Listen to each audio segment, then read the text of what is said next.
பூமி இரண்டாக பிளந்து கடல் உருவாகப் போவதாக விஞ்ஞானிகள் கண்டுபிடித்துள்ளனர்.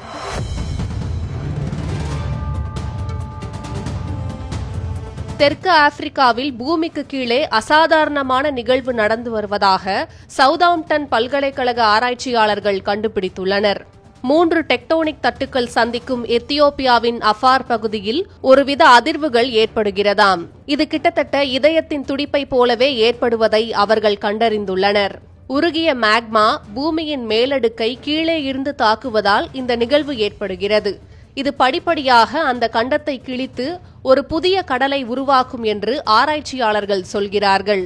அஃபார் பிராந்தியம் மற்றும் மெயின் எத்தியோப்பியாவின் ரிஃபாட் முழுவதிலும் இருந்து 130க்கும் மேற்பட்ட எரிமலை பாறை மாதிரிகளை சேகரித்த ஆய்வாளர்கள் அதை மற்ற தரவுகளுடன் ஒப்பிட்டு ஆய்வு செய்துள்ளனர். அதில்தான் இப்படி ஆப்பிரிக்கா நிலப்பரப்புக்கு கீழ் கிட்டத்தட்ட 40 கிலோமீட்டருக்கு மேல் ஆழத்தில் பூமிக்கு அடியில் மிகப்பெரிய மாற்றம் நடந்து வருவது தெரியவந்துள்ளது.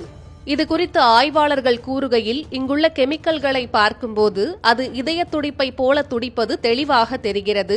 இந்த துடிப்புகள் எவ்வளவு தடிமனாக இருக்கிறதோ, எவ்வளவு வேகமாக அவை பிரிகிறதோ அதை பொறுத்து மாறுபடும் என்றே தெரிகிறது என்று கூறியுள்ளனர். மேலும் அஃபார் பிராந்தியத்தின் கீழிருக்கும் கவசம் நிலையானதாகவோ அல்லது சீரானதாகவோ இல்லை என்பதை கண்டறிந்த விஞ்ஞானிகள் இந்த துடிப்புகள் தனித்துவமான வேதியியல் சிக்னேச்சர்களை கொண்டிருக்கிறது என்று தெரிவித்துள்ளனர். இதுகுறித்து விரிவான ஆய்வு முடிவுகள் நேச்சர் ஜியோசைன்ஸ் இதழில் வெளியிடப்பட்டுள்ளன.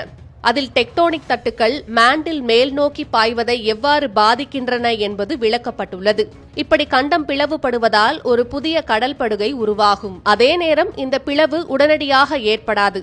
இவை மெல்ல மெல்ல ஏற்படும். இதனால் பல மில்லியன் ஆண்டுகளில் பிளவு முழுமையடைந்து கடற்பரப்பு விரிவடையும். இந்த மேண்டில் மேலே வருவதற்கும் பூமியின் பிளேட்டுகளுக்கும் நெருக்கமான தொடர்பு இருப்பதும் கண்டறியப்பட்டுள்ளது.